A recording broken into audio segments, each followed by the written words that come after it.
Pagi itu, kabut tipis masih menyelimuti lembah di kaki Gunung Tapa. Desa kecil bernama Sindang Asih, yang terletak jauh dari keramaian kota, mulai menggeliat perlahan. Ayam jantan berkokok bersahutan, memecah kesunyian pagi yang damai. Suara air sungai kecil yang mengalir di sisi desa terdengar menenangkan. Hembusan angin membawa aroma rumput basah dan daun-daunan yang gugur semalam. Di tengah suasana penuh ketenangan itu, di sebuah rumah reot di ujung desa, seorang gadis muda tengah sibuk memetik bunga-bunga segar dari kebun belakang rumahnya. Gadis itu bernama Nisa, usia 18 tahun. Tubuhnya ramping, kulitnya sawo matang, dan senyumnya selalu hadir di wajahnya meski hidupnya jauh dari kata mudah. Nisa tinggal sendirian di rumah tua peninggalan orang tuanya yang telah meninggal dunia sejak ia berusia 10 tahun. Sejak saat itu, ia belajar mandiri. Ia tidak memiliki sanak saudara, dan hanya bunga-bunga dari kebunnya lah yang setia menemaninya hari demi hari. Setiap pagi, Nisa akan mengumpulkan bunga matahari, mawar liar, kenanga, melati, dan beberapa bunga lain yang ia tanam sendiri. Bunga-bunga itu ia ikat rapi menjadi buket-buket kecil, lalu dimasukkan ke dalam keranjang rotan miliknya yang mulai usang. Dengan mengenakan kain lusuh dan sandal jepit yang sudah hampir putus, ia berjalan menyusuri jalan tanah berbatu menuju pusat desa.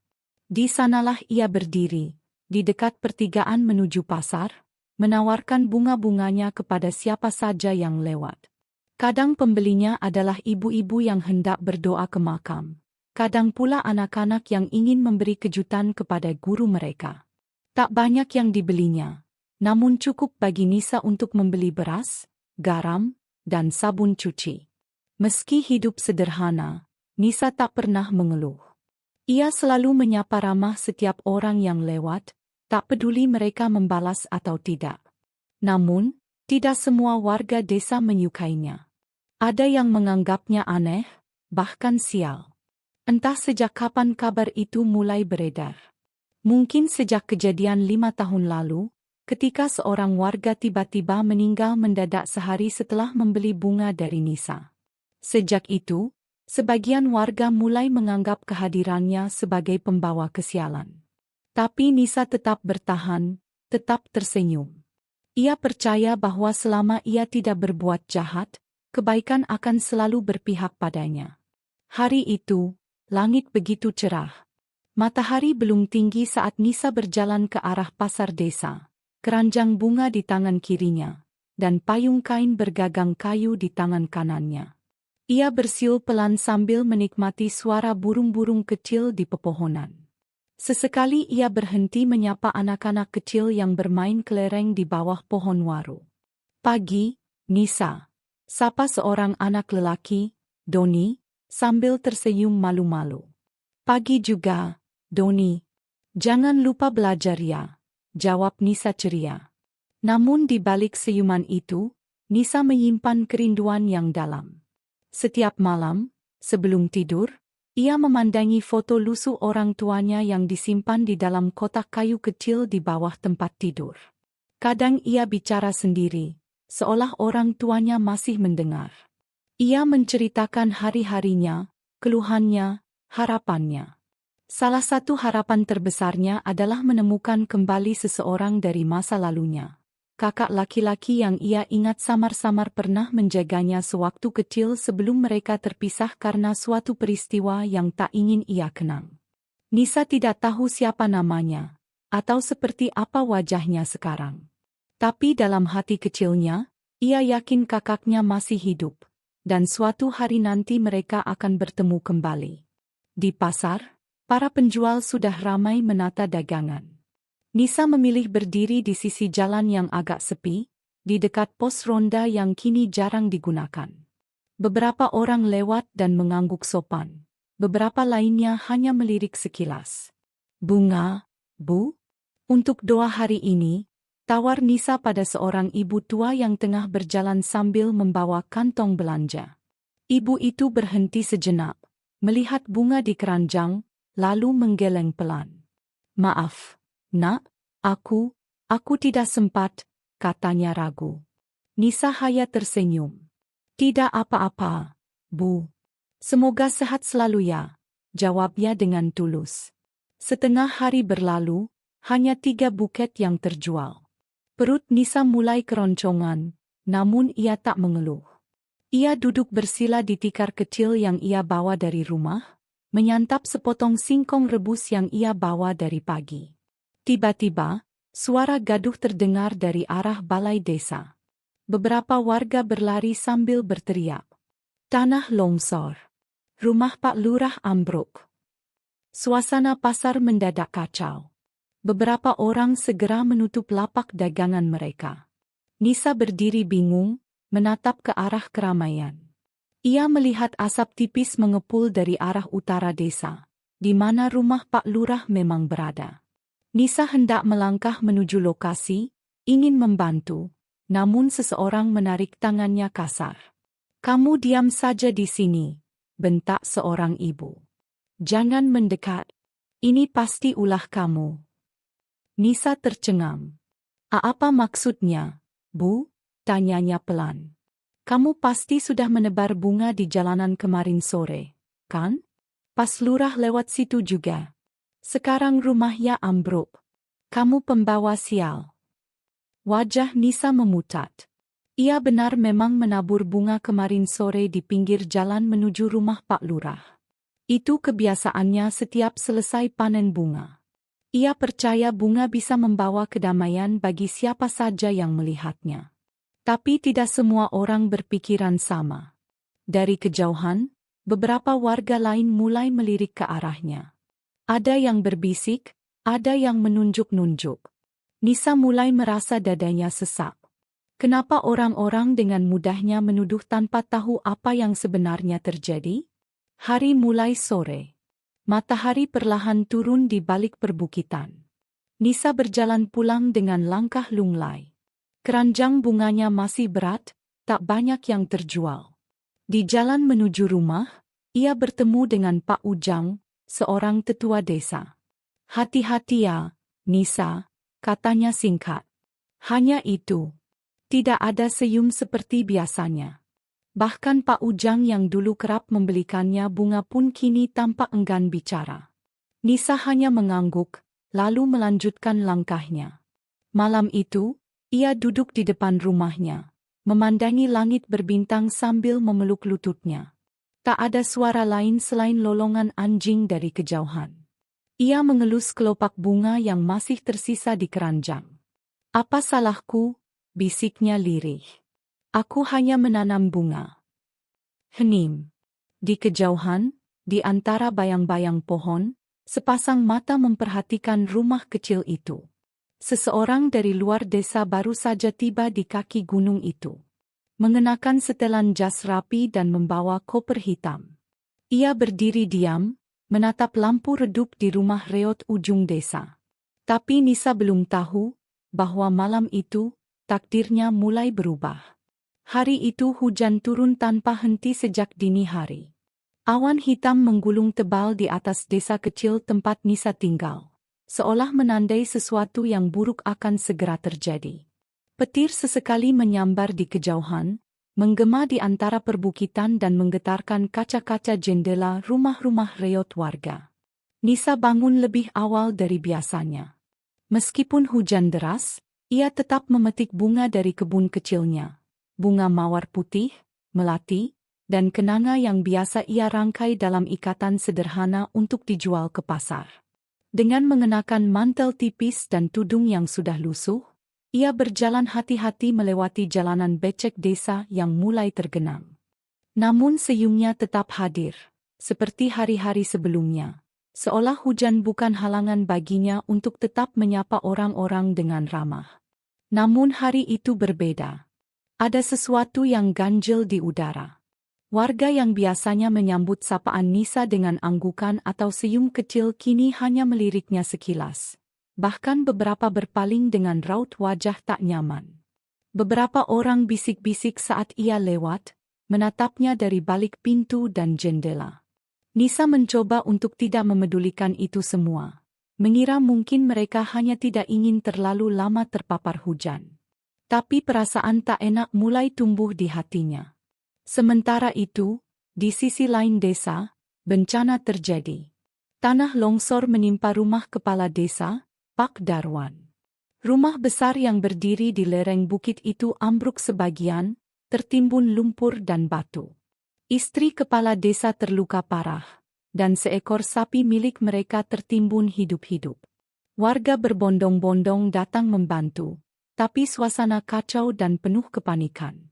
Di tengah kerumunan itu, muncul seorang lelaki tua berambut putih mengenakan jubah hitam. Ki Ronggo, dukun tua yang selama ini disegani sekaligus ditakuti warga.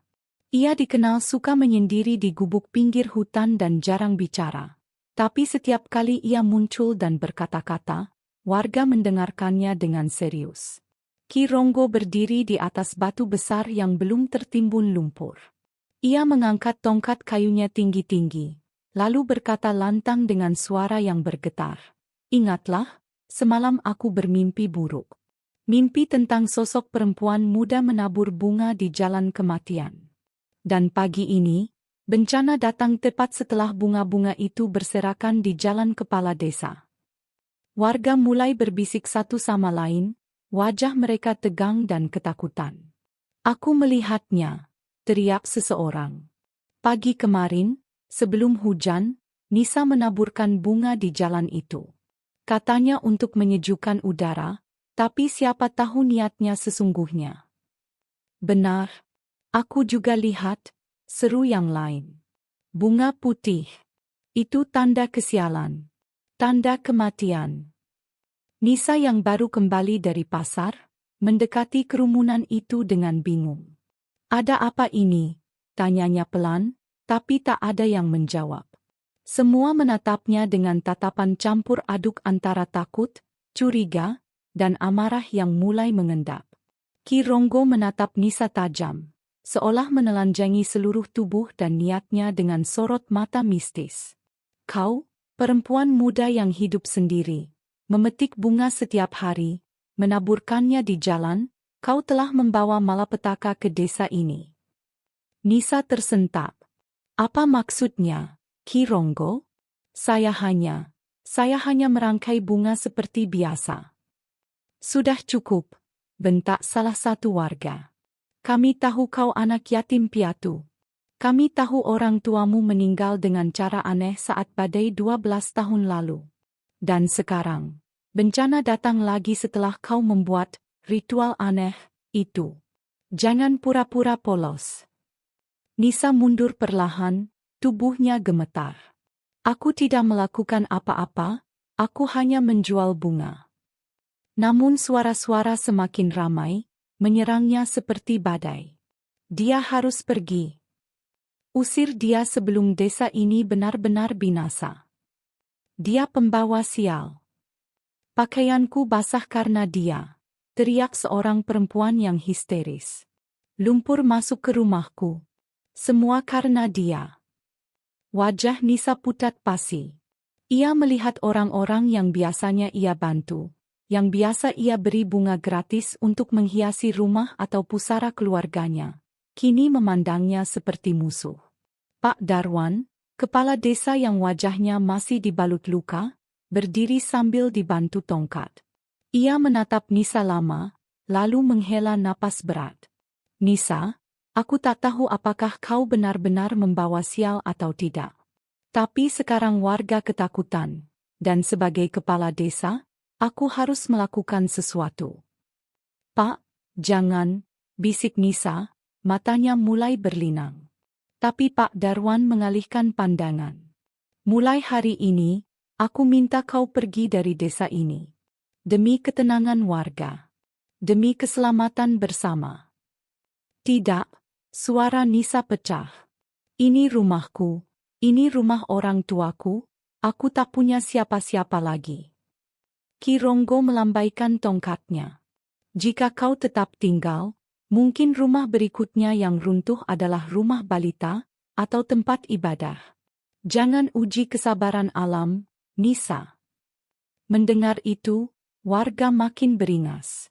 Beberapa mulai mendorong Nisa menjauh, memaksanya meninggalkan kerumunan. Di antara hujan yang makin deras, suara caci maki menyatu dengan denting air yang jatuh dari langit. Tak ada satu pun yang membelanya. Tak ada tangan yang meraih tangannya. Tak ada mata yang menatap dengan kasih. Semuanya memalingkan wajah, atau justru menatapnya seperti duri dalam daging desa. Dan langit tetap tak berubah. Mendung, gelap, dan seolah ikut bersedih bersama Nisa. Di bawah langit yang tak lagi biru, hidup gadis penjual bunga itu mulai hancur. Sesuatu yang selama ini menjadi rutinitas penuh cinta, kini dijadikan alasan untuk mengusirnya. Dan tak ada yang benar-benar ingin tahu kebenaran di balik semua itu. Nisa kembali ke rumah kecilnya yang sepi, menangis sejadi-jadinya di bawah bayangan foto orang tuanya yang sudah lama pergi. Dinding rumah itu seakan ikut mengerang dalam angin kencang. Satu persatu, kenangan indah berubah menjadi luka. Dan dalam diam, Nisa tahu, hidupnya tak akan pernah sama lagi. Namun dalam pilu yang belum genap sehari, takdir yang besar mulai bergerak diam-diam. Dan langit kelabu itu, hanya awal dari kisah yang lebih besar dan tak terduga. Pagi itu, tak ada kicau burung. Hanya suara hujan yang berubah menjadi gerimis lembut, seperti sisa-sisa air mata langit yang belum reda. Namun rumah kecil milik Nisa justru menjadi pusat perhatian warga. Bukan karena rasa iba, melainkan karena mereka ingin memastikan bahwa pengusiran benar-benar terjadi. Pak Darwan datang lebih pagi dari biasanya, diikuti oleh beberapa perangkat desa dan Ki Ronggo yang tampak membawa kantung kain berisi dupa dan kemenyan. Warga desa ikut berdatangan, berdiri di kejauhan dengan payung seadanya, menunggu tontonan yang memuaskan rasa takut mereka. Beberapa bahkan membawa anak-anak mereka, seolah ini adalah tontonan wajib. Nisa duduk di lantai rumahnya, memeluk lututnya, matanya bengkak karena menangis semalaman. Saat suara langkah-langkah itu terdengar di depan pintu, ia tahu waktunya telah tiba. Tau, tau, tau. Nisa, buka pintunya. Ini Pak Darwan, ucap sang kepala desa dari luar. Tak ada jawaban. Nisa, kami hanya ingin bicara.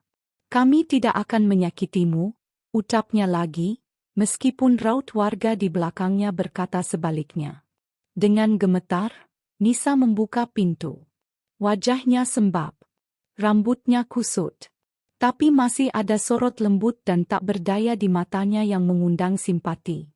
Jika saja ada satu orang saja yang bersedia melihatnya dengan hati terbuka. Pak Darwan menatapnya lama, sebelum akhirnya menghela napas. Nisa, kami tidak ingin semua ini terjadi. Tapi demi keselamatan warga, kau harus pergi dari desa ini.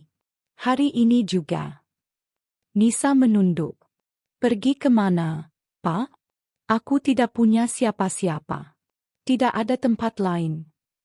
Ki Ronggo maju beberapa langkah dan menggantungkan kantung dupa di atas pintu rumah. Asapnya mulai mengepul, menyebarkan bau menyengat ke dalam ruangan. Kau bisa tinggal di luar batas desa. Di perbatasan hutan. Di sana, energi burukmu tidak akan mencemari desa ini, katanya dingin. Kalau kau tetap di sini, mungkin bukan hanya longsor yang datang, tapi juga kebakaran, penyakit, bahkan kematian. Nisa menatap Ki Ronggo dengan pandangan penuh luka. Energi buruk? Apakah karena aku sebatang kara? Karena aku menjual bunga? Karena aku tidak pernah ikut arisan ibu-ibu atau upacara desa. Beberapa warga berbisik-bisik mendengar kata-katanya. Ada keraguan samar di wajah beberapa dari mereka. Tapi yang lain tetap diam, membatu. Pak Darwan akhirnya memberikan keputusan terakhir. Kami akan bantu kau beres-beres. Kami beri kau waktu sampai siang. Setelah itu, kami mohon kau pergi. Kalau tidak, warga akan bertindak sendiri, dan aku tidak bisa menjamin keselamatanmu. Dan begitulah, hari itu, Nisa perlahan memasukkan pakaiannya ke dalam karung bekas beras. Buku-buku tua milik almarhum ayahnya yang dulu guru SD, ia bungkus dengan kain sarung usang. Foto orang tuanya ia cium pelan, lalu dibungkus dalam sapu tangan. Tak ada banyak yang bisa ia bawa, karena memang tak banyak yang ia miliki. Di luar, warga menunggu. Beberapa mulai tidak sabar. Sudah, usir saja sekarang. Lama sekali dia. Awas kalau dia bawa kutukan ke tempat lain. Anak-anak melempari atap rumah Nisa dengan kerikil kecil. Beberapa berteriak-teriak, "Penyihir! Penyihir bunga!" Dan Nisa pun keluar. Dengan payung robek, karung di pundak, dan mata yang tak lagi bisa meneteskan air mata.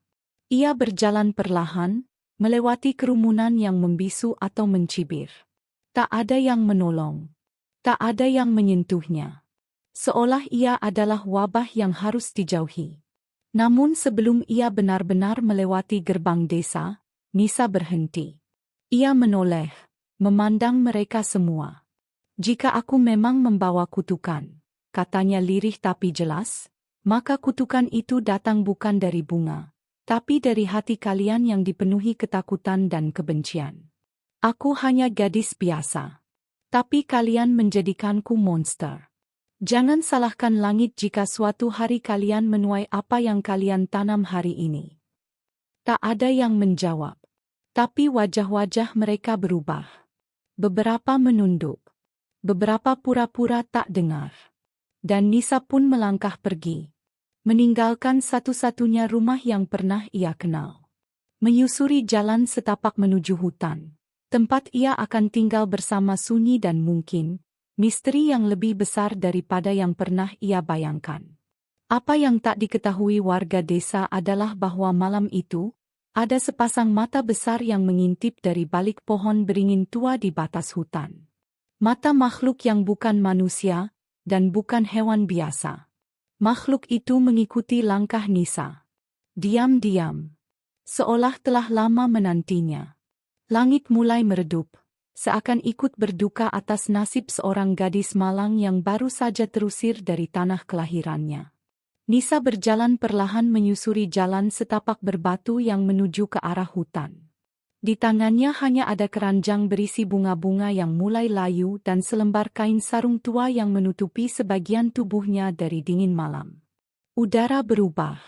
Semakin jauh dari desa, suasana menjadi lebih sunyi. Tidak ada suara manusia, hanya desir angin, gemerisik dedaunan, dan sesekali suara burung malam yang bersahutan. Hutan yang selama ini terdengar menakutkan bagi warga desa justru terasa lebih jujur. Di sana tak ada yang berpura-pura baik, tak ada senyum palsu, dan tak ada fitnah. Nisa berhenti sejenak di bawah pohon besar. Kakinya sudah lelah. Tubuhnya menggigil karena pakaian yang dikenakan telah basah oleh embun dan keringat dingin. Ia duduk bersandar di akar pohon sambil memeluk lututnya. Di langit, bulan mulai tampak samar-samar di balik awan. Matanya sembab, tapi kini tak ada air mata. Yang tersisa hanyalah kehampaan. Ia memandang ke arah kejauhan. "Apa salahku?" bisiknya lirih. "Apakah terlalu menyayangi bunga juga dosa?" Tak ada jawaban, hanya angin yang menyentuh pipinya pelan. Tapi saat itulah, ia merasa ada sesuatu yang mengawasinya. Ia memandang sekeliling, matanya tajam menembus gelap. Dedaunan bergetar pelan, dan dari sudut pohon, tampak sesosok makhluk kecil bermata bulat besar, berbulu putih dengan ekor panjang melambai-lambai. Makhluk itu tidak menakutkan, justru tampak seperti makhluk halus atau peri hutan. Ia menatap Nisa dengan tatapan penuh empati. "Aku, bukan sedang berhalusinasi, kan?" gumam Nisa. Makhluk itu melangkah perlahan mendekatinya, namun tetap menjaga jarak. Ia seolah tahu bahwa Nisa adalah manusia, dan manusia seringkali takut pada yang tak mereka kenal. Tapi berbeda dari kebanyakan, Nisa tidak lari. Ia justru tersenyum samar. "Kau juga diusir dari tempatmu?" Tanya Nisa sambil mengusap matanya. Makhluk itu tidak menjawab, hanya menunduk. Tapi Nisa merasa seolah ia mengerti. Entah kenapa, ia tak merasa sendiri lagi. Seolah hutan itu, yang selama ini ditakuti warga, justru menerima dirinya dengan cara yang lebih lembut daripada desa. Pagi harinya, Nisa terbangun karena sinar matahari menyentuh wajahnya. Ia baru menyadari bahwa malam tadi, ia tertidur bersandar di pohon. Anehnya, tubuhnya tidak terlalu sakit, bahkan terasa hangat seolah ada selimut yang melindunginya semalaman. Tapi tak ada siapa-siapa di sekitarnya. Makhluk berbulu putih itu pun sudah tak terlihat. Dengan langkah lemah, ia melanjutkan perjalanan. Tujuannya satu, mencari kehidupan baru. Ia ingat bahwa beberapa kilometer dari batas hutan ada jalan raya yang menghubungkan desa-desa ke arah kota. Ia tak tahu harus kemana, tapi ia yakin ia tidak bisa kembali. Perjalanan itu panjang. Ia melewati sungai kecil, sawah yang terbengkalai, dan batu-batu besar. Ia sempat tergelincir dan lututnya terluka, tapi ia terus melangkah. Saat matahari mulai tergelincir ke barat, tubuhnya sudah sangat lelah. Di kejauhan, ia melihat bangunan tua, seperti gudang atau toko tua yang sudah lama tak digunakan. Ia pun merayap ke depan toko itu dan duduk di emperannya. Perutnya lapar, matanya berat, dan tubuhnya dingin kembali. Sebelum ia benar-benar jatuh pingsan, ia mendengar suara klakson mobil. Samar. Makin dekat. Lalu berhenti. Hei, ada orang. Suara seorang laki-laki terdengar panik. Langkah kaki tergesa mendekat. Nisa hanya sempat melihat sepasang sepatu hitam mengkilap. Lalu sosok pria mengenakan jas hitam membungkuk memandangnya dengan cemas. Mata pria itu teduh, wajahnya tampan, dan ada semacam kepanikan dalam ekspresinya. "Halo, kamu dengar saya?" tanyanya pelan. Sebelum sempat menjawab, pandangan Nisa mengabur. Gelap. Dalam gelap itu, ia bermimpi lagi. Mimpi tentang masa kecilnya. Tentang api besar. Tentang suara seorang kakak laki-laki yang berteriak memanggil namanya. "Nisa, pegang tanganku." Tapi saat ia hendak meraih tangan itu, mimpinya pudar. Ia merasa tubuhnya melayang. Dan saat ia membuka mata perlahan, ia tak lagi berada di emperan toko tua. Ia terbaring di atas ranjang empuk bersprei putih. Di sekelilingnya, ada lampu gantung kristal, lukisan besar, dan langit-langit tinggi berukir. Tempat itu terlalu megah, terlalu asing, terlalu mustahil untuk seorang gadis desa seperti dirinya. Seketika itu juga, rasa takut menyergap hatinya. Di mana aku? Siapa pria tadi? Kenapa tempat ini seperti istana? Dan lebih dari semuanya, kenapa wajah pria itu terasa tidak asing? Sementara dari balik pintu ruangan, seorang pria dengan jas yang sama duduk di kursi panjang. Di tangannya, sebuah liontin tua tergenggam erat. Matanya menatap lurus ke arah pintu kamar. "Apakah ini benar-benar kau, Nisa?" gumamnya lirih. Hujan turun perlahan, menciptakan irama alami yang menenangkan jalanan kota yang mulai sepi menjelang malam. Sebuah mobil hitam mewah melaju pelan di antara rintik hujan, menyusuri jalur sempit yang tak biasanya dilewati kendaraan seperti itu. Sopirnya, pria muda berpakaian rapi dengan mata tajam dan ekspresi tenang, bernama Arga. Seorang pengusaha muda yang kini tengah pulang dari kunjungan ke panti asuhan tempat ia dahulu dibesarkan. Tak ada yang istimewa di malam itu baginya. Tidak sampai mobilnya melintasi jalanan sempit di pinggiran kota, tepat di depan sebuah toko tua yang hampir roboh, dan sopirnya tiba-tiba menginjak rem mendadak. "Pak Arga, sepertinya ada seseorang di pinggir jalan," kata sang sopir cemas. Arga mencondongkan tubuh, menatap keluar kaca. Di bawah cahaya lampu jalan yang temaram, terlihat tubuh seorang gadis tergolek lemah di depan toko. Basah kuyup oleh hujan, keranjang berisi bunga layu tergeletak di sampingnya. "Berhenti," Perintah Arga cepat. Ia membuka pintu mobil dan segera turun tanpa payung. Begitu mendekati tubuh gadis itu, Arga terpaku.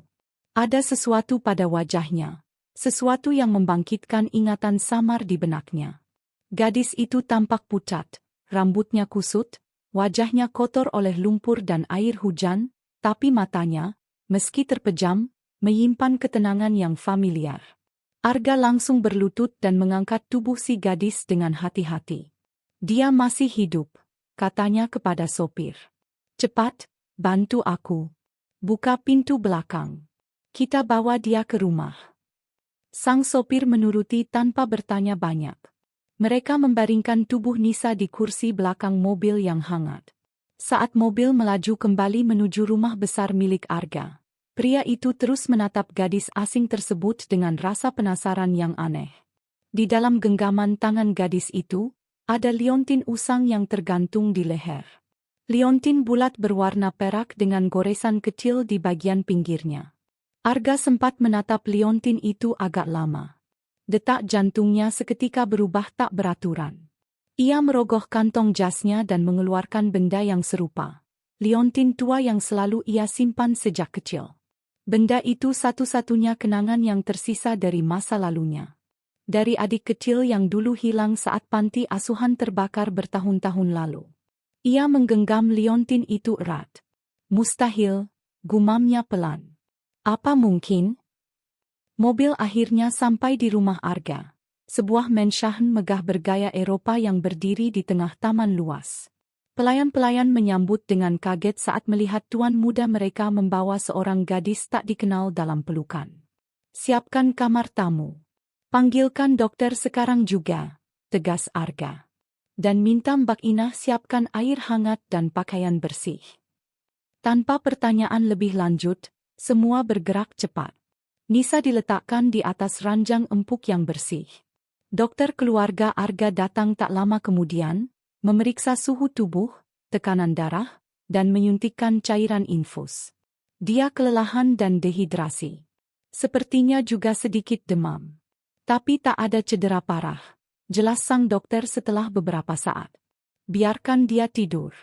Besok pagi mungkin sudah sadar. Arga mengangguk, lalu duduk di kursi dekat jendela sambil terus menatap Nisa yang tertidur. Pakaian Nisa sudah diganti. Wajahnya dibersihkan, dan selimut hangat menyelimuti tubuhnya. Di meja kecil sebelah ranjang, liontin peraknya tergeletak berdampingan dengan liontin milik Arga. Seolah dua kepingan dari satu cerita lama yang belum usai. Pagi datang perlahan. Cahaya matahari menembus jendela besar kamar itu, menyapu wajah Nisa yang mulai bergerak pelan. Matanya terbuka perlahan, lalu mengerjap, menyesuaikan diri dengan cahaya. Ia menatap langit-langit tinggi dan lukisan besar di atas tempat tidur. Di mana, aku? Bisiknya pelan, suaranya parau. Pintu kamar terbuka perlahan, dan masuklah Arga. Ia membawa semangkuk bubur hangat dan segelas air putih. Kau sudah sadar, katanya lembut. Jangan terlalu banyak bicara dulu. Makanlah ini. Nisa terpaku memandang pria itu. Pria tampan dengan jas rapi dan wajah tenang, tapi ada kelembutan dalam sorot matanya. Ia tampak seperti seseorang yang berasal dari dunia yang berbeda. Bukan dari desa, bukan dari hutan, bukan dari kemiskinan. Nisa mencoba duduk, tapi tubuhnya masih lemas. Tenang. Istirahat saja, kata Arga sambil membantu menyandarkan bantal di belakang punggungnya. Namaku Arga. Aku menemukanku semalam di depan toko tua. Kau tidak sadarkan diri. Apa kau bisa memberitahuku, siapa namamu? Nisa menatapnya ragu, tapi kemudian menjawab pelan, Nisa.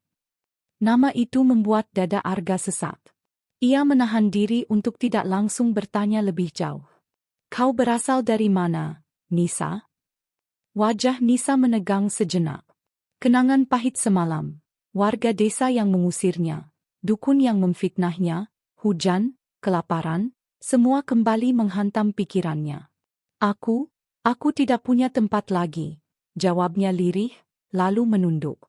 Arga duduk di kursi samping tempat tidur. Ia meletakkan mangkuk di meja dan menatap Nisa dalam-dalam. Tidak apa-apa. Kau aman di sini. Aku tidak akan menyakitimu. Tidak akan ada yang mengusirmu lagi. Suara itu terlalu tulus. Mata itu terlalu jujur. Nisa merasa seolah dia mengenal pria ini. Terima kasih, ucapnya pelan. Arga mengangguk, meskipun hatinya masih diliputi pertanyaan yang bergejolak. Siapa sebenarnya gadis ini? Kenapa liontin yang dipakainya sama persis dengan miliknya? Dan kenapa saat melihat wajahnya, ia merasa seperti menemukan potongan hidup yang hilang? Nisa duduk di ujung ranjang, mengenakan baju tidur bersih berwarna putih susu. Matanya menatap kosong ke arah jendela lebar yang memperlihatkan taman hijau luas dan air mancur di tengahnya. Angin pagi meniup lembut tirai sutra, menebar aroma bunga segar yang baru disiram pelayan taman. Semua ini terasa seperti mimpi. Ranjang empuk, kamar luas berhias lukisan mahal, kaca kristal berkilau, dan lampu gantung mewah di langit-langit. Semua terlalu asing bagi seorang gadis desa yang seumur hidupnya hanya mengenal dinding bambu, tikar pandan, dan suara ayam jago sebagai alarm alami. "Bagaimana kau tidur tadi malam?" tanya Arga yang masuk membawa nampan berisi sarapan, bubur hangat, telur rebus, dan segelas susu. Nisa tersentak, buru-buru menunduk sopan. "Baik, Tuan. Maaf, saya tidak pantas tinggal di tempat semewah ini." Arga menghela napas pelan dan duduk di kursi samping ranjang. "Tidak perlu panggil aku, Tuan. Namaku Arga. Dan selama kau di sini, anggap saja rumah ini tempatmu juga." Nisa menatapnya ragu. "Tapi, saya cuma gadis penjual bunga dari desa. Saya bahkan tidak tahu kenapa Tuan menyelamatkan saya." Arga tersenyum samar, menatap Nisa dengan pandangan dalam. "Karena aku percaya setiap orang punya cerita. Dan, entah kenapa aku merasa ceritamu belum selesai. Juga karena," ia berhenti sejenak, lalu mengalihkan pandangan. "Karena mungkin takdir sedang mempertemukan kita." Nisa menggigit bibir. Takdir? Kata itu begitu berat baginya. Terlalu sering hidup membuatnya percaya bahwa takdirnya hanyalah penderitaan. Setelah sarapan, Nisa dibimbing oleh seorang pelayan wanita ramah bernama Mbak Inah untuk mandi dan berganti pakaian. Ia diberikan baju bersih, lembut, dan wangi, sesuatu yang belum pernah ia kenakan sebelumnya. Kain yang tak gatal di kulit, dan sabun yang meninggalkan aroma bunga melati. Ketika ia menatap dirinya di cermin besar di kamar mandi, Nisa hampir tak mengenali sosok yang berdiri di depannya. Wajahnya yang pucat kini lebih bersih. Rambut hitamnya disisir rapi dan dikuntir sederhana. Meski tetap sederhana, ia tampak seperti gadis dari dunia yang berbeda. Namun, di balik cermin itu, masih ada luka-luka yang belum sembuh. Luka pengkhianatan warga desa. Luka fitnah yang membuatnya diusir.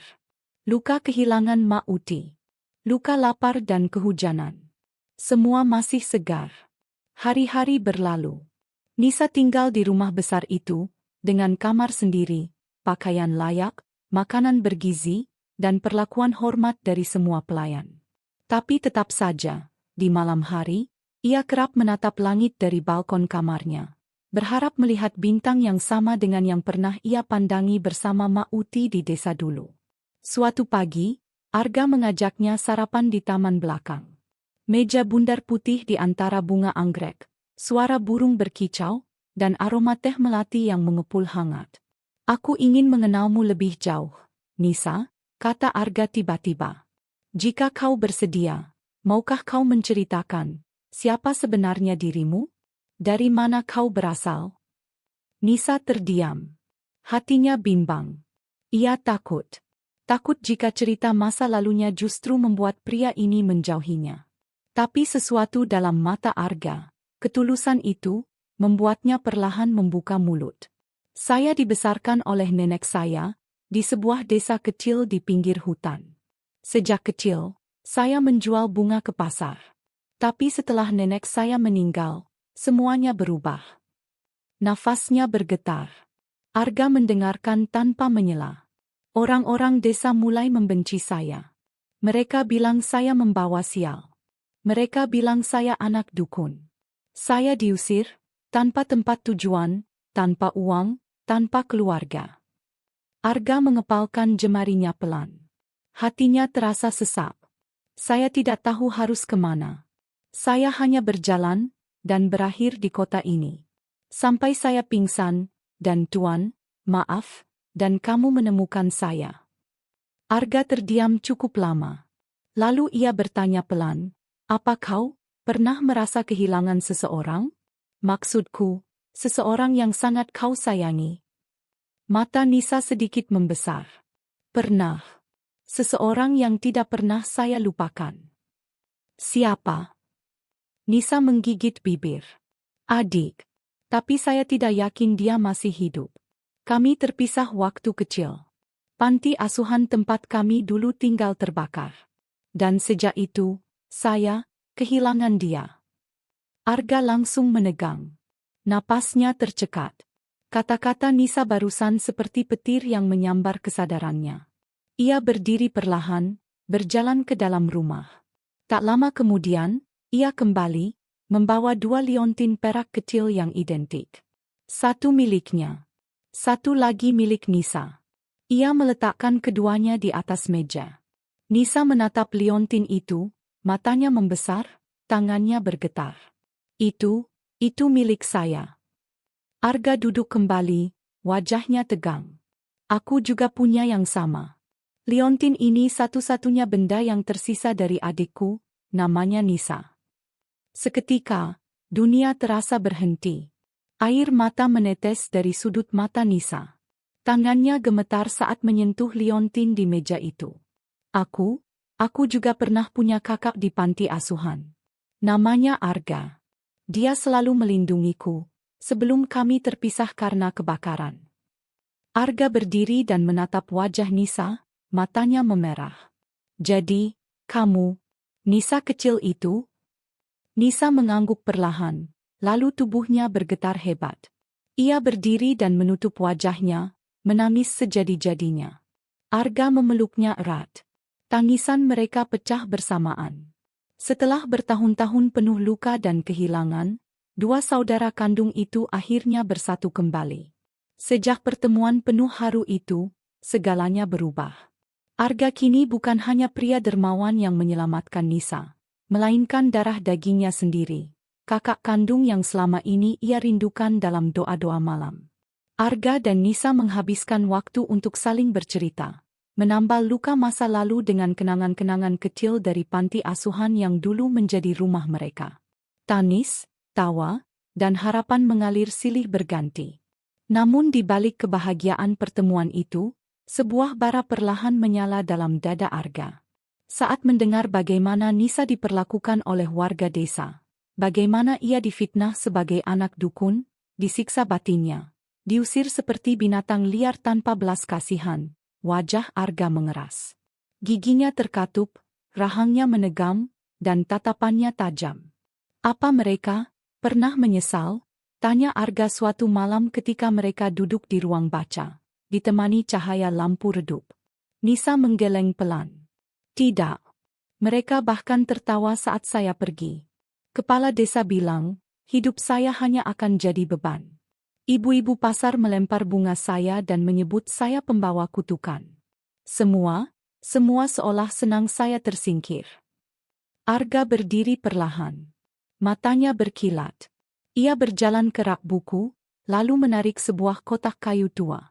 Di dalamnya ada beberapa dokumen, catatan, dan sebuah map merah berisi kertas bersimbol resmi.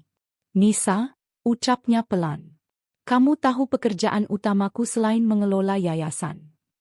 Nisa menatapnya bingung. Yayasan? Yayasan yang membiayai anak-anak jalanan. Dan juga proyek pembebasan lahan untuk pembangunan infrastruktur desa-desa. Aku memiliki kuasa atas beberapa kontrak besar. Dan salah satunya. Ia membuka map itu. Di dalamnya terdapat peta, tanda tangan, dan stempel resmi. Desa tempatmu dibesarkan.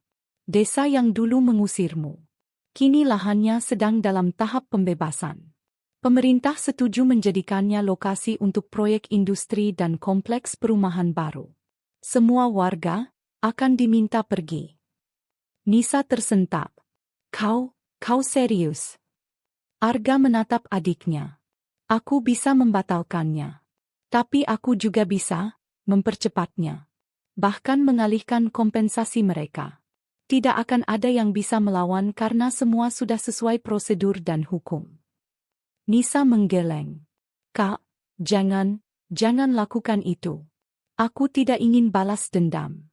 Aku hanya ingin mereka sadar, bukan menderita. Namun Arga memandangnya dalam. Mereka harus membayar. Kau terlunta-lunta bertahun-tahun. Mak Uti meninggal dalam kemiskinan.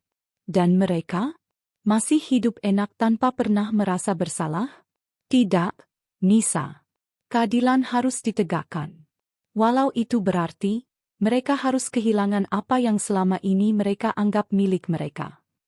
Keesokan harinya, desa yang tenang di pinggir hutan itu mendadak gempar. Truk-truk alat berat parkir di tepi jalan. Sejumlah petugas berseragam datang membawa pengumuman resmi, surat pemberitahuan pengosongan lahan. Warga panik.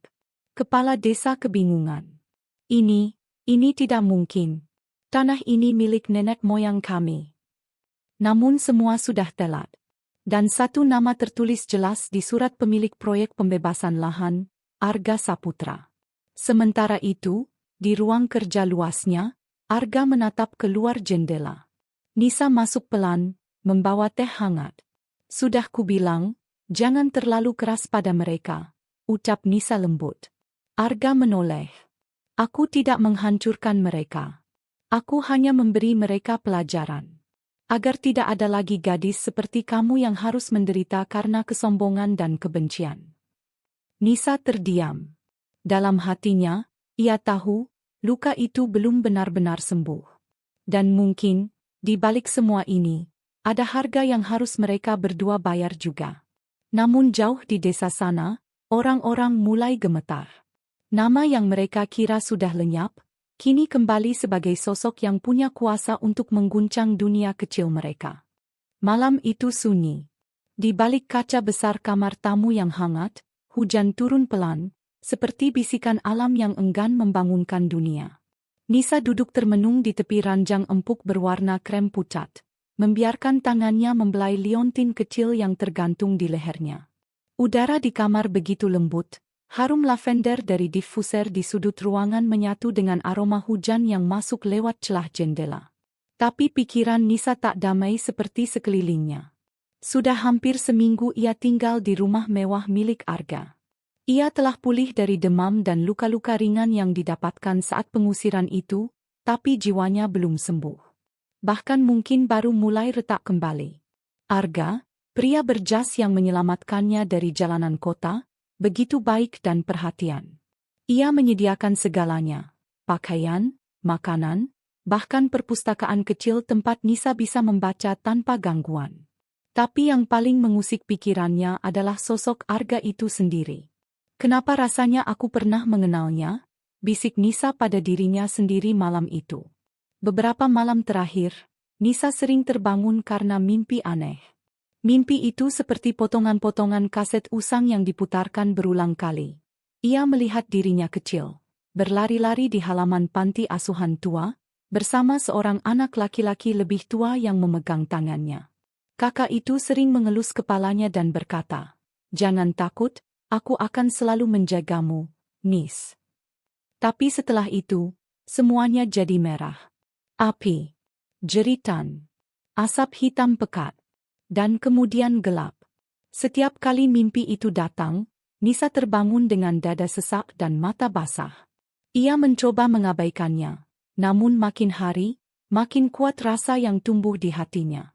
Ia mulai memperhatikan Arga lebih dalam, gerak tubuhnya, caranya berbicara, bahkan nada suara lembutnya ketika memanggil nama Nisa. Ada sesuatu yang tidak asing, terlalu akrab untuk seorang pria yang baru ia temui. Suatu sore, ketika Arga sedang duduk membaca surat kabar di ruang tamu, Nisa memberanikan diri untuk bertanya, "Mas Arga, Arga menoleh dan tersenyum. Ya? Apa Mas, pernah punya adik? Pertanyaan itu membuat pria itu diam. Senyumnya perlahan pudar. Ia melipat surat kabar itu dengan pelan dan menatap wajah Nisa. Kenapa kamu tanya begitu? Suaranya pelan, nyaris berbisik. Nisa menggigit bibir. Entahlah, aku cuma penasaran. Aku sering mimpi akhir-akhir ini tentang kakak laki-laki. Arga menatap Nisa dalam-dalam, seperti hendak mencari sesuatu di balik sorot matanya. Tapi ia hanya menjawab, aku memang punya adik perempuan. Tapi dia hilang waktu kecil. Hati Nisa bergetar. Hilang, suaranya tercekat. Arga mengangguk pelan. Kami tinggal di panti asuhan setelah orang tua kami meninggal karena kecelakaan. Tapi suatu malam, panti itu kebakaran besar. Aku berhasil keluar, tapi dia tidak. Setidaknya, begitu aku kira selama bertahun-tahun. Tak pernah ada kabar. Aku mencarinya kemana-mana, tapi tak pernah kutemukan. Nisa terdiam, bulu kuduknya merinding. Ia seperti baru saja mendengar bagian dari dirinya yang selama ini hilang di dalam kabut masa lalu. Seketika, air matanya jatuh tanpa permisi. Mas, gumamnya lirih. Aku juga tinggal di panti waktu kecil. Aku tidak pernah tahu siapa orang tuaku. Aku hanya ingat suara api, dan suara seorang kakak yang berjanji akan menjagaku. Mata Arga membesar. Ia perlahan berdiri, mendekati Nisa, dan menatap liontin yang tergantung di leher gadis itu. Ia terperanjat. Liontin itu, ucapnya dengan suara tercekat. Boleh kulihat? Dengan tangan gemetar, Nisa membuka liontinnya. Di dalamnya terdapat foto tua. Foto dua anak kecil, laki-laki dan perempuan, berpelukan dan tersenyum ke arah kamera. Arga langsung merogoh saku jasnya, mengeluarkan liontin serupa. Ia membuka liontin itu, dan memperlihatkan foto yang sama. Cuma dalam posisi terbalik, seolah dua bagian dari satu gambar. Dunia Nisa seakan berhenti berputar.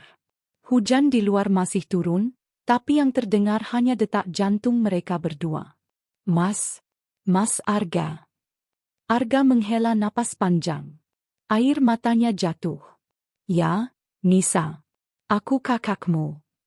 Dan malam itu, waktu berhenti sejenak bagi dua jiwa yang terpisah bertahun-tahun lamanya.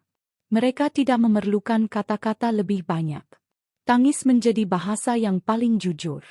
Mereka saling menatap, saling merangkul, dan merasakan luka masa lalu yang perlahan-lahan mulai sembuh di bawah atap rumah yang hangat. Dengan suara hujan sebagai saksi bisu persatuan kembali dua saudara yang lama tercerai oleh takdir. Matahari belum sepenuhnya naik ketika Arga dan Nisa duduk berdua di ruang tengah rumah besar itu. Mereka masih dalam keheningan setelah malam yang penuh tangis dan pelukan. Seperti dua jiwa yang baru saja ditarik dari kegelapan panjang ke dalam cahaya yang tak disangka-sangka. Di atas meja kopi dari kayu jati yang mengkilap, dua liontin kecil tergeletak terbuka, berdampingan. Foto usang di dalamnya masih memperlihatkan dua wajah kecil yang tersenyum bahagia. Wajah-wajah yang kini telah tumbuh, terluka oleh kehidupan, namun tak kehilangan sisa kasih yang tertanam dalam sejak kecil. Pagi itu, Arga sudah menghubungi seseorang, dokter pribadi kepercayaannya, untuk melakukan tes DNA. Bukan karena ia meragukan apa yang baru mereka temukan, tapi karena ia ingin mengukuhkan pertemuan ini sebagai sebuah kebenaran yang tak bisa digoyahkan siapapun. Ia ingin dunia tahu, dan dirinya sendiri tahu, bahwa gadis yang duduk di depannya, yang dulu disebut pembawa sial oleh penduduk desa, adalah darah dagingnya. Adiknya. Satu-satunya keluarga yang tersisa. Nisa duduk diam, matanya masih sembab. Tapi untuk pertama kalinya sejak ia diusir dari desa, ada ketenangan dalam raut wajahnya. Ia memandang liontin di tangannya. Jari-jarinya membelainya pelan seperti membelai masa lalu yang perlahan kembali dalam kepingan. Mas Arga, katanya pelan. Apa benar, kita dulu tinggal di panti asuhan yang sama? Yang di pinggir kota? Arga mengangguk, matanya menerawang. Namanya Panti Asuhan Harapan Mulia. Letaknya di pinggiran kota lama, dekat hutan kecil. Sudah lama ditutup setelah kebakaran itu. Aku dan kamu di sana sejak usia 4 dan 2 tahun.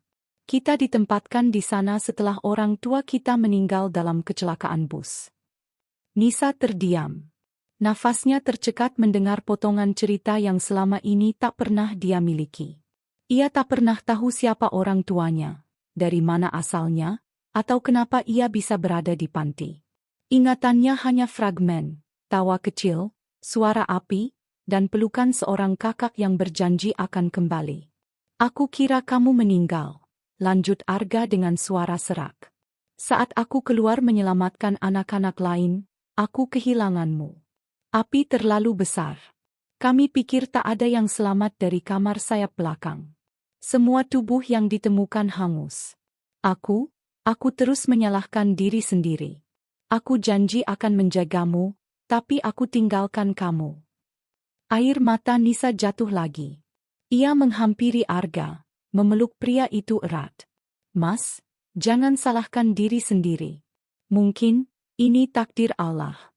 Supaya kita dipertemukan kembali di waktu yang tepat. Pelukan itu erat. Hangat. Bukan hanya karena darah yang sama mengalir di tubuh mereka, tapi karena ada luka yang akhirnya bisa bernapas setelah terkubur dalam begitu lama. Hari itu, Arga memutuskan untuk menyelidiki lebih dalam. Ia meminta sekretaris pribadinya mengumpulkan semua dokumen lama yang mungkin bisa membantu. Arsip panti, data kebakaran, laporan medis lama. Ia bahkan menyewa seorang penyelidik swasta untuk menggali kemungkinan bahwa Nisa benar-benar adalah adiknya yang dulu hilang.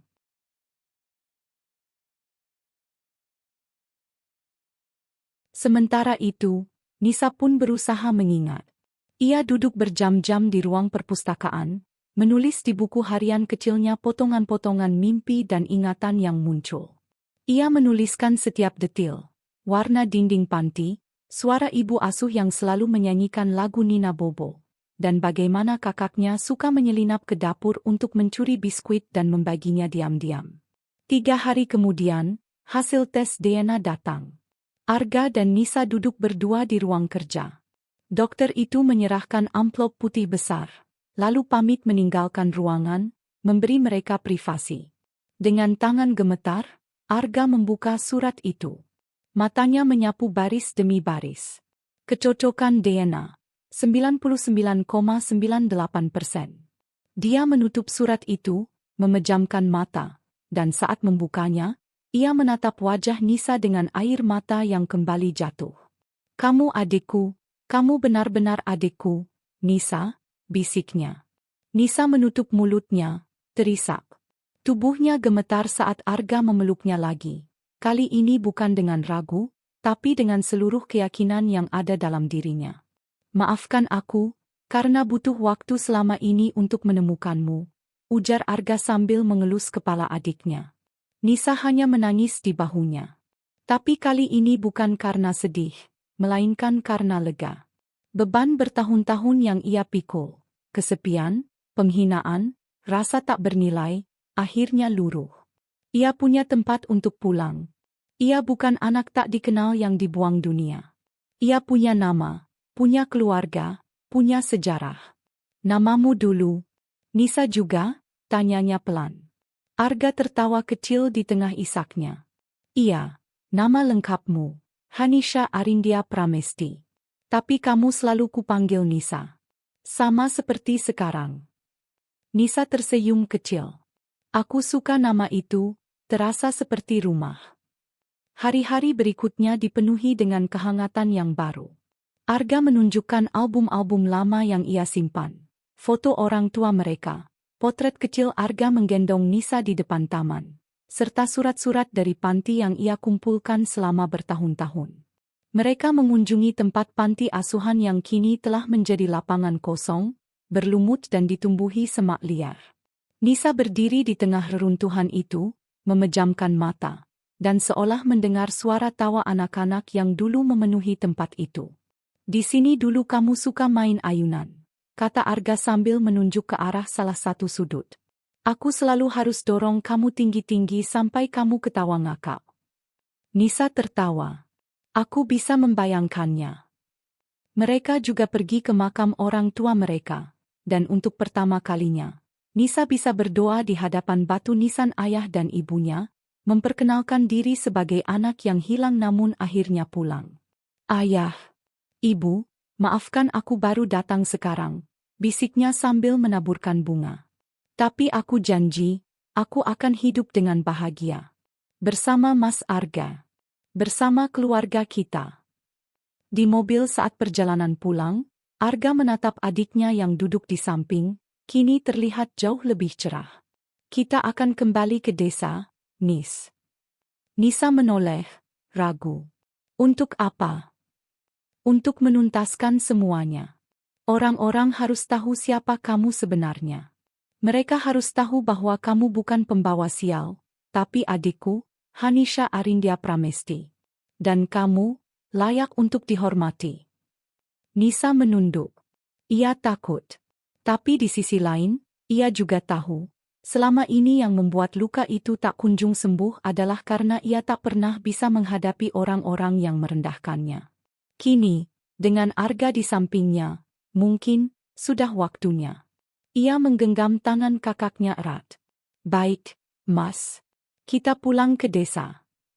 Dan senja hari itu, cahaya matahari seperti memberi isyarat, menyinari liontin yang tergantung di dada keduanya. Dua potongan yang akhirnya kembali menyatu setelah bertahun-tahun dipisahkan oleh api, waktu, dan takdir. Pagi itu, kabut masih menggantung tipis di halaman rumah besar milik Arga saat Nisa berdiri di depan cermin kamarnya. Rambutnya diikat rapi ke belakang, mengenakan blus putih sederhana dan rok panjang berwarna coklat susu. Tak ada perhiasan mencolok, hanya liontin tua yang masih tergantung di lehernya. Liontin yang kini tak lagi hanya simbol misteri, melainkan bukti cinta dan ikatan yang tak terputuskan oleh waktu. Di bawah, Arga menunggu sambil menyeruput teh hangat. Sekretarisnya sudah mengatur jadwal dan memastikan perjalanan ke rumah sakit akan berlangsung lancar. Hari itu adalah hari yang telah mereka sepakati. Konfirmasi secara medis dan hukum bahwa Nisa adalah adik kandung Arga, Hanisha Arindya Pramesti. Bukan sekadar cerita masa lalu, bukan hanya liontin tua atau kenangan samar, tapi dokumen resmi, bukti otentik yang akan mematahkan semua keraguan yang mungkin masih bersisa. Ketika Nisa turun dan duduk di samping Arga di dalam mobil, suasana hening tapi menenangkan. Tak ada lagi jarak canggung. Dalam waktu yang begitu singkat, keduanya seolah menemukan kembali bagian yang hilang dari jiwa masing-masing. Bagian yang selama ini mereka cari di tengah dunia yang dingin dan sering kejam.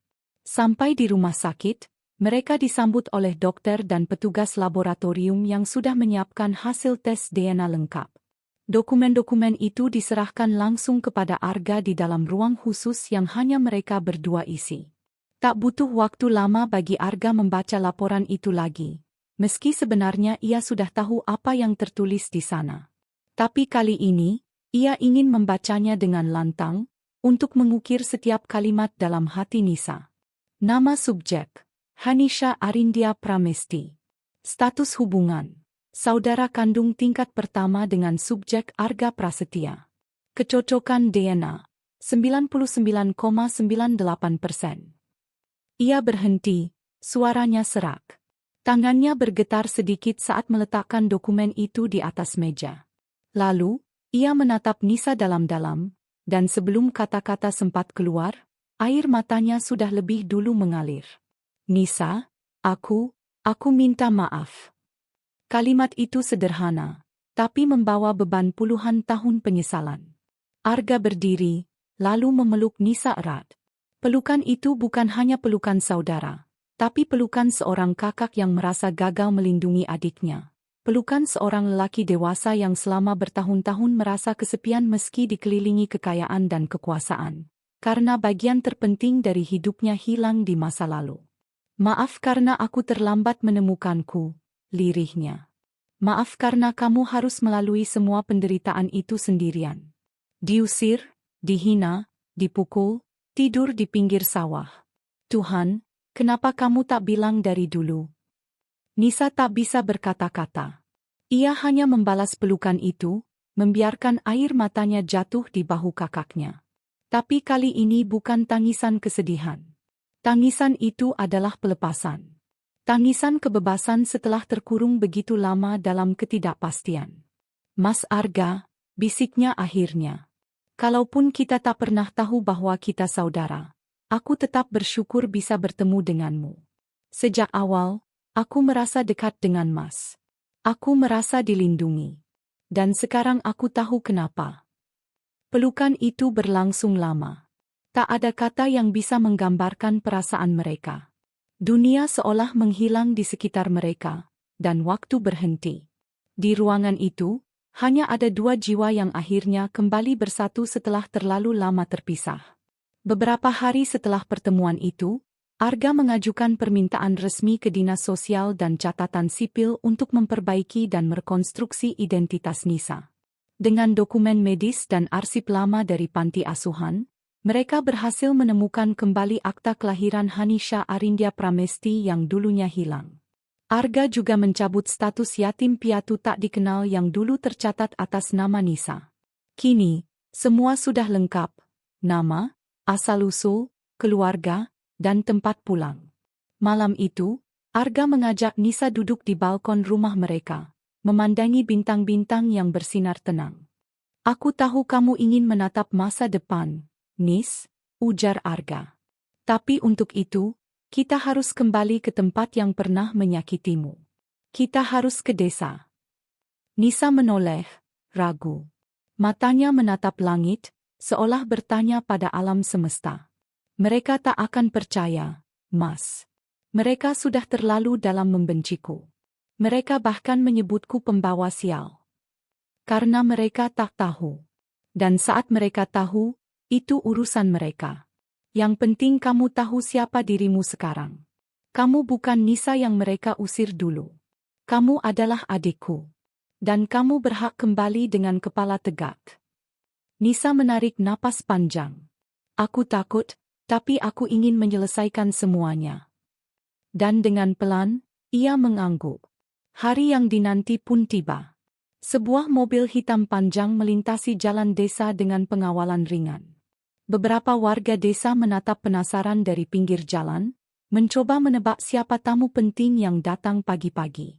Mobil itu berhenti tepat di depan balai desa.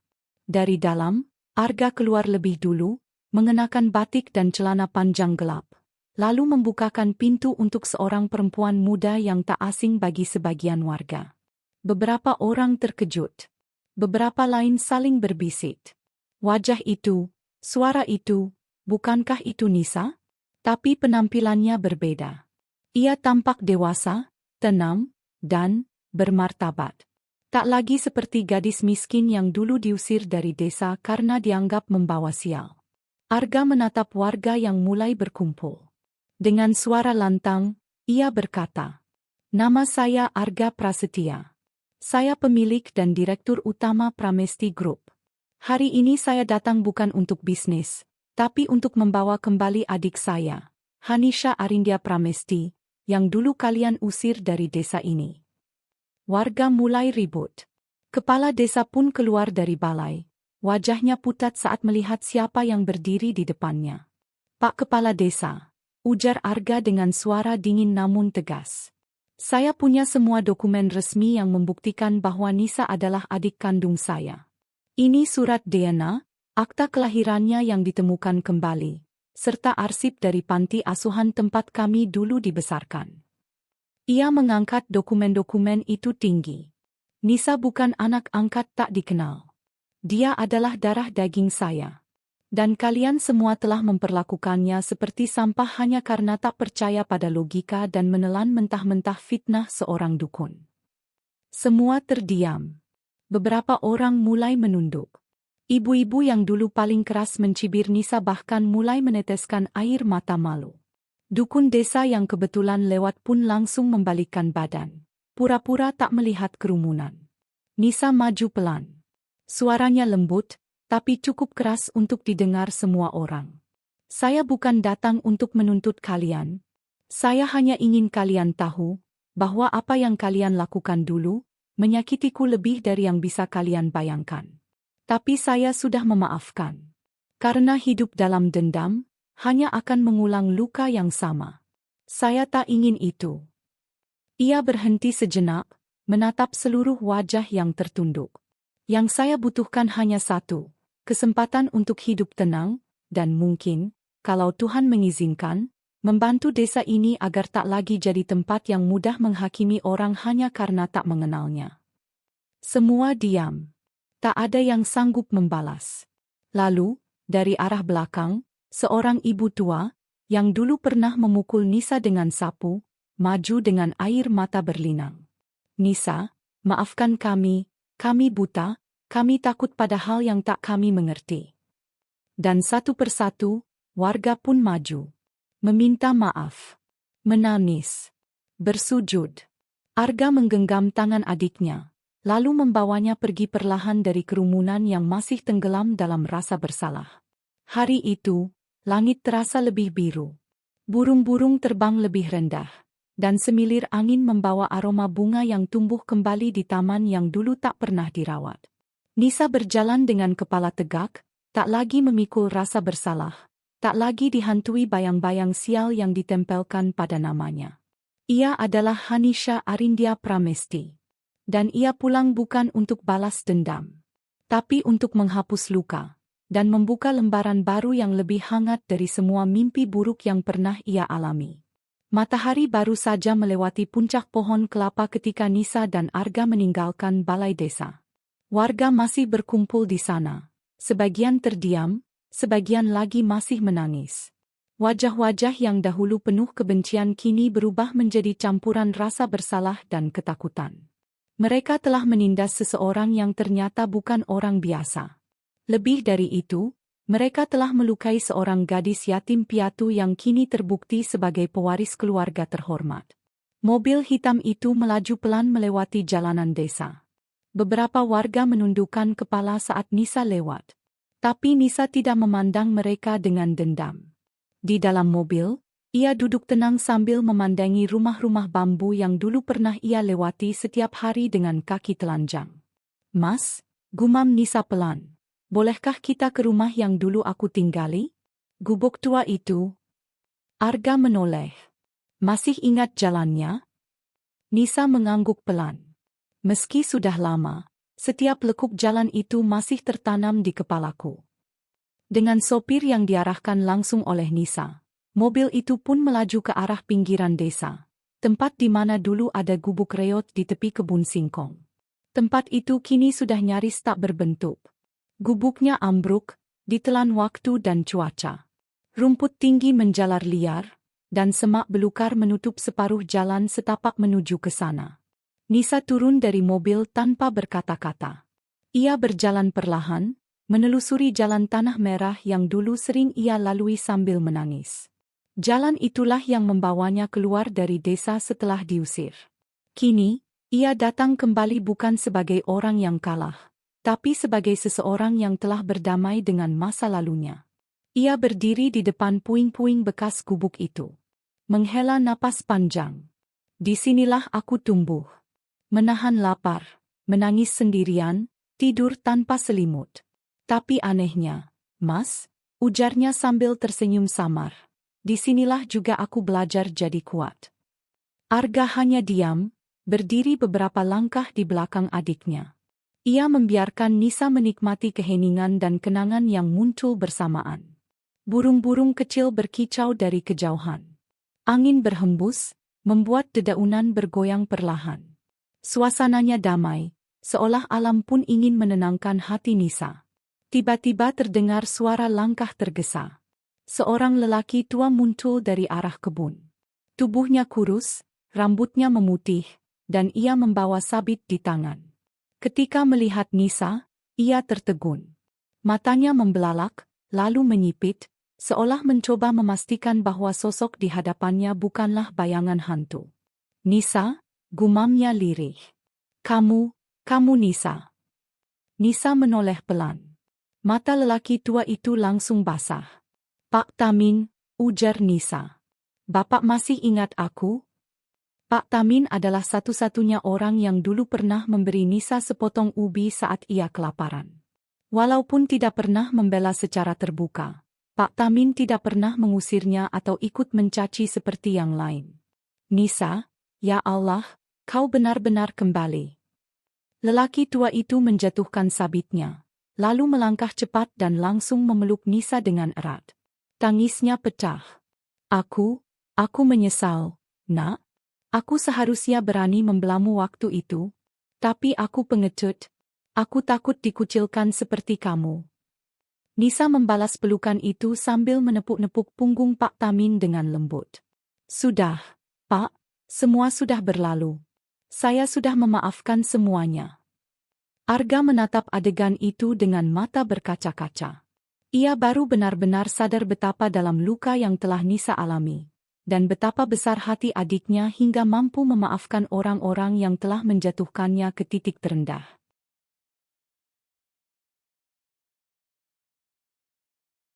Usai pertemuan itu, Nisa mengajak Arga ke satu tempat terakhir sebelum mereka kembali ke kota, makam ibu asuhnya, Bu Sarti.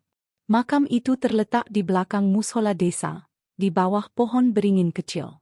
Meski tak banyak yang merawatnya, makam itu masih utuh, dengan batu nisan sederhana bertuliskan, Sarti, wafat 2014, terima kasih atas segalanya. Nisa duduk di hadapan makam itu, menangkupkan tangan, lalu berdoa dalam diam. Arga ikut duduk di sampingnya, menghormati momen itu.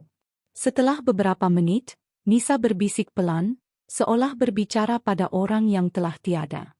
Bu Sarti, aku datang lagi, Bu. Tapi kali ini, aku bukan Nisa yang lemah dan tak punya siapa-siapa. Aku sudah menemukan kakakku. Aku tidak sendiri lagi. Terima kasih karena ibu sudah menolongku dulu, walaupun hidup kita sama miskinnya. Ibu sudah jadi malaikat yang Tuhan kirim untukku. Matanya berkaca-kaca. Ia menunduk, menyeka air matanya perlahan. Saat mereka hendak kembali ke mobil, beberapa warga desa sudah berdiri menunggu di jalan setapak. Mereka membawa bunga, makanan kecil, dan bahkan beberapa amplop berisi uang seadanya. Kepala desa pun ada di sana, bersama istri dan 2 anaknya. Salah satu ibu muda, yang dulu ikut mencibir, kini maju dan bersimpuh di hadapan Nisa. Kami semua sudah berkumpul, dan ingin minta izin. Bisakah kami memperbaiki rumah lama Ibu Sarti? Kami tahu itu bukan milik kami, tapi kami ingin menebus kesalahan, biarpun sedikit. Nisa terdiam. Ia menatap warga satu persatu, melihat ketulusan dalam wajah-wajah mereka. Ia menoleh ke arah Arga. Kakaknya mengangguk pelan. Dengan senyum lembut, Nisa menjawab, kalau kalian benar-benar mau menebus kesalahan, jangan hanya membangun rumah. Bangun juga hati yang baru. Ajarkan anak-anak kalian untuk tidak menilai orang hanya dari masa lalunya. Hanya dengan begitu, desa ini bisa berubah jadi tempat yang lebih baik. Semua terdiam, lalu mengangguk bersama. Satu demi satu warga maju untuk mencium tangan Nisa. Hari itu, desa yang dulu mengusir seorang gadis miskin, akhirnya tunduk dan mengakui kesalahannya. Dan ketika senja mulai turun, Nisa berdiri di atas bukit kecil di ujung desa. Dari sana, ia bisa melihat seluruh rumah penduduk, sawah yang terbentang luas, dan jalan kecil yang dulu ia lalui dengan luka dan air mata. Sekarang, jalan itu menjadi jalan pulang yang penuh penghormatan. Arga menghampirinya dari belakang. Sudah siap pulang? Nisa mengangguk. Tapi bukan berarti aku akan melupakan tempat ini, Mas. Aku akan kembali, tapi kali ini dengan cara yang berbeda. Arga mengangkat alis. Apa maksudmu? Nisa tersenyum lebar. Aku ingin membangun sekolah kecil di sini. Sekolah untuk anak-anak miskin. Supaya mereka tidak harus melalui apa yang aku alami dulu. Supaya mereka tahu bahwa miskin bukan berarti hina. Arga tertawa ringan, penuh bangga. Itu adik kandungku. Mereka pun berjalan beriringan ke mobil, meninggalkan desa dengan kepala tegak, hati ringan, dan masa depan yang lebih cerah di Cakrawala. Pagi itu langit cerah. Udara kota terasa ringan, seolah ikut bernapas lega setelah beban masa lalu yang lama dipikul kini mulai diangkat perlahan. Nisa duduk di balkon rumah Arga, menatap bunga-bunga mawar yang baru mekar di taman depan. Wajahnya tampak damai, tapi matanya menyimpan tanda bahwa pikirannya belum sepenuhnya tenang. Sudah seminggu sejak kepulangannya ke desa. Sejak kebenaran terbongkar, dan dunia berputar membalikkan nasibnya. Tapi kini, saat kehidupan mulai menata ulang harapan, sebuah keputusan besar menunggu. Arga ingin menuntut mereka yang telah menfitnah dan menyiksa Nisa selama bertahun-tahun. Di ruang kerja, Arga tengah berbicara dengan pengacaranya. Kepala desa menyalahgunakan kekuasaan. Dukun itu menyebarkan fitnah tanpa dasar. Kita bisa gunakan undang-undang perlindungan anak, juga pencemaran nama baik. Aku ingin mereka membayar semua penderitaan Nisa. Pengacara mengangguk. Secara hukum, sangat mungkin, Pak Arga. Kami hanya butuh dokumen pelaporan dari Nona Nisa sebagai korban. Namun ketika Arga menyampaikan hal ini kepada adiknya, yang dilakukan Nisa justru berbeda dari dugaan siapapun. Mas, jangan, ucapnya lirih, dengan mata yang menatap tajam namun tenang. Jangan ajukan tuntutan. Arga tertegun. Apa maksudmu? Mereka menyiksamu, menelantarkanmu, bahkan menyebar hoaks tentang kutukan. Kalau bukan karena mereka, kita tidak akan terpisah selama ini. Nisa menghela napas panjang. Ia meletakkan cangkir teh di meja, lalu menatap kakaknya dengan penuh keteguhan. Mas, selama bertahun-tahun aku hidup dalam amarah. Setiap malam aku tidur dengan air mata, dengan harapan suatu hari mereka akan membayar semuanya. Tapi saat aku kembali ke desa, aku melihat sesuatu yang lebih menyakitkan dari balas dendam, penyesalan. Ia lalu melanjutkan, ketika kita memberi balasan atas luka lama, kita hanya akan memperpanjang rantai dendam. Tapi saat kita memberi maaf, kita memberi ruang untuk perubahan. Mereka sudah tahu salah mereka, Mas. Mereka bahkan mulai memperbaiki rumah Bu Sarti. Mereka memohon maaf bukan karena takut, tapi karena sadar. Arga menunduk, berusaha memahami. Nisa tersenyum lembut. Aku tidak ingin hidupku diisi oleh kebencian. Aku tidak ingin menjadi orang yang menghabiskan sisa hidupnya di pengadilan, mengungkit masa lalu yang sudah berdebu. Aku ingin memulai hidup baru, Mas. Bukan dengan luka, tapi dengan cinta. Kata-katanya begitu tulus, begitu dewasa, hingga Arga tak mampu menahan air mata yang mengalir perlahan. Dalam diam, ia mendekap adiknya, pelukan yang penuh rasa hormat dan kebanggaan. Baiklah, bisik Arga. Kalau itu yang kamu inginkan, Mas akan ikuti. Tapi Mas janji, siapapun yang mencoba menyakitimu lagi, Mas tidak akan tinggal diam. Nisa hanya mengangguk, dan senyumnya mengembang seperti matahari yang pelan-pelan menghangatkan bumi. Beberapa hari setelahnya, Nisa dan Arga kembali mengunjungi desa. Tapi kali ini bukan sebagai kunjungan formal atau balasan dendam, melainkan untuk mengadakan musyawarah desa. Di balai desa, Nisa berdiri di depan puluhan warga. Kali ini tanpa rasa takut, tanpa luka di hatinya. Ia berdiri sebagai perempuan muda yang telah memilih untuk memaafkan. Saya tidak akan membahas apa yang pernah terjadi pada saya, katanya dengan suara lantang namun penuh kasih. Tapi saya ingin mengajak kita semua memikirkan masa depan anak-anak desa ini. Kita tidak bisa terus hidup dalam ketakutan, dalam mitos yang menyesatkan. Kita harus mulai belajar membuka pikiran. Beberapa warga menunduk, merasa malu. Namun yang lain justru terinspirasi. Saya ingin membangun sekolah kecil di desa ini.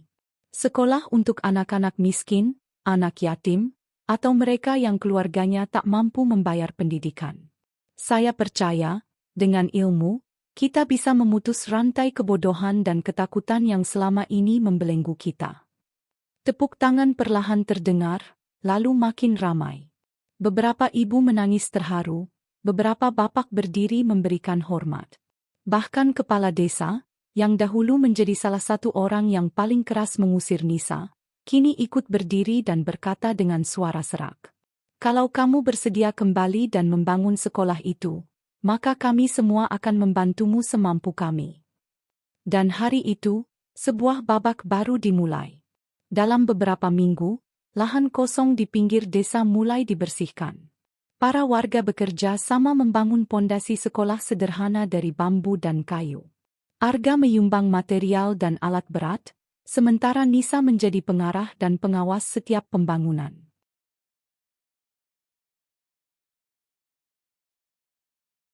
Anak-anak kecil mulai berdatangan, tertawa dan berlarian di sekitar lahan. Wajah-wajah lugu yang dulu tak punya harapan kini mulai bercahaya. Para ibu mulai berdiskusi soal belajar mengajar. Bahkan beberapa pemuda menawarkan diri untuk menjadi relawan. Nisa menamai sekolah itu, Sekolah Harapan Bu Sarti, sebagai penghargaan untuk ibu angkatnya yang dahulu menyelamatkan hidupnya. Dan ketika lonceng bambu pertama berbunyi pada hari pembukaan sekolah, Nisa berdiri di depan murid-murid dengan mata berkaca-kaca. Di belakangnya, Arga berdiri dengan tangan terlipat di dada, bangga atas sosok adik yang dulu ia cari, dan kini ia lindungi. Di tengah tawa anak-anak dan senyum para warga, satu hal menjadi jelas, dendam tak pernah bisa menyembuhkan. Tapi cinta dan pengampunan bisa mengubah segalanya. Langit desa yang dulu mendung kini bersih dan biru. Burung-burung beterbangan bebas. Dan bunga-bunga liar di pinggir jalan mekar dengan warna-warni cerah. Sebuah keajaiban benar-benar tumbuh. Dari luka yang dulu hampir menghabisi harapan. 1 tahun telah berlalu sejak Nisa kembali ke desanya. Hari-hari yang dulu gelap kini berubah terang. Suasana desa yang dulu dingin dan penuh bisik-bisik kini hangat dan dipenuhi suara tawa anak-anak. Pohon-pohon kembali rimbun, bunga-bunga bermekaran di halaman rumah warga, dan di tengah desa berdiri sebuah bangunan sederhana namun bermakna besar, Sekolah Harapan Bu Sarti. Bangunan itu tak besar, hanya terdiri dari 3 ruang kelas, 1 ruang baca kecil, dan sebuah aula terbuka. Tapi semangat yang tumbuh di dalamnya lebih besar dari tembok-tembok beton. Disinilah anak-anak yang dulu tak pernah mengenal huruf, kini bisa membaca dongeng, menulis cerita, dan bermimpi setinggi langit. Nisa berdiri di depan papan tulis pagi itu, mengenakan baju kurung sederhana dan jilbab warna biru langit. Di tangannya ada buku cerita bergambar. Di depannya duduk 20 anak-anak yang menyimak dengan mata berbinar. Mereka bukan hanya murid, mereka adalah wujud dari mimpi Nisa yang dulu tumbuh dari kepedihan. Anak-anak, ucap Nisa sambil tersenyum, hari ini kita akan belajar tentang kupu-kupu. Tahukah kalian bahwa sebelum menjadi kupu-kupu yang indah, mereka harus jadi ulat dulu dan hidup dalam kepompong yang gelap? Anak-anak mengangguk antusias. Itulah hidup, lanjutnya. Kadang kita harus melalui masa-masa gelap, sulit, bahkan menyakitkan. Tapi kalau kita sabar dan terus berusaha, suatu hari kita bisa terbang. Seperti kupu-kupu. Tepuk tangan kecil terdengar. Beberapa anak mengacungkan tangan, berebut bertanya. Suasana itu membuat Nisa sesekali menunduk, menahan haru. Setiap sore, setelah mengajar, Nisa berjalan menyusuri jalan setapak di antara sawah dan hutan kecil. Dulu, tempat ini adalah lokasi di mana ia biasa duduk sendirian, berbicara pada hembusan angin, berharap ada yang mendengar jerit hatinya. Kini, tempat itu menjadi taman kecil dengan bangku kayu. Di sana berdiri sebuah patung sederhana. Seorang wanita tua sedang memeluk anak kecil. Di bawahnya tertulis, "Untuk Bu Sarti, cahaya pertama dalam hidupku." Nisa duduk di sana, memandangi langit sore yang mulai jingga. Kadang-kadang burung merpati melintas. Kadang anak-anak lewat sambil melambai padanya. "Bu Guru Nisa," teriak seorang gadis kecil, "aku dapat nilai 90 hari ini." Nisa tertawa. "Wah, hebat sekali. Besok ibu traktir es krim, ya?" Anak-anak berlarian, dan Nisa kembali menyandarkan punggungnya ke bangku. Dalam diam, ia bersyukur. Tak pernah ia bayangkan bahwa dari hidup yang penuh luka, bisa tumbuh begitu banyak harapan. Arga masih sering datang ke desa. Meski kesibukannya di kota menyita waktu, ia selalu menyempatkan diri untuk mengawasi pembangunan perpustakaan baru yang dirancangnya bersama Nisa. Hubungan mereka sebagai kakak adik semakin erat, bukan karena darah semata, tapi karena perjalanan panjang yang membuat mereka menghargai arti keluarga sejati. Dalam suatu kesempatan, Arga berkata, "Nisa, dulu Mas kira kamu adalah gadis kecil yang lemah. Tapi ternyata, kamu adalah pohon yang bisa tetap berdiri meski badai mengguncang." Nisa tersenyum. "Dan Mas adalah akarnya, yang menahanku agar tidak tumbang." Kepala desa kini sudah pensiun. Dukun tua itu telah pindah ke kota dan tak pernah terdengar lagi kabarnya. Desa ini perlahan berubah. Mitos tentang kutukan sudah lama lenyap, digantikan dengan semangat belajar dan gotong royong. Beberapa warga bahkan mulai membuka usaha kecil, dibantu oleh pelatihan kewirausahaan dari Yayasan Arga. Perempuan-perempuan desa yang dulu hanya tinggal di rumah, kini punya keterampilan menjahit dan memasak yang mereka jual ke pasar kota. Anak-anak tak lagi takut membaca buku, dan tak lagi percaya bahwa mimpi hanyalah milik orang kota. Semua ini bermula dari satu hal kecil, keberanian seorang gadis untuk memaafkan, bukan membalas. Malam itu, hujan turun perlahan. Nisa duduk di teras rumah barunya di desa. Rumah itu tidak megah, tapi hangat. Di meja kecil di depannya ada secangkir teh dan sebuah liontin tua. Liontin yang dulu menjadi petunjuk bahwa dirinya tidak sendirian. Ia membuka liontin itu. Masih ada foto kecil dirinya dan Arga di dalamnya, waktu mereka kecil. Dan di balik foto itu kini ada secarik kertas yang ia selipkan sendiri, bertuliskan. Bahkan luka paling dalam pun bisa menumbuhkan bunga yang paling indah, asal diberi cahaya dan cinta. Angin malam berhembus lembut. Dan dari kejauhan, suara lonceng bambu dari sekolah kembali terdengar. Seperti lagu pengantar tidur bagi desa yang telah menemukan harapannya kembali. Dan di langit yang luas, satu bintang jatuh perlahan, membawa pesan kepada siapapun yang masih tersesat dalam luka. Bahwa dari gelap yang paling pekat, akan tumbuh cahaya yang paling terang.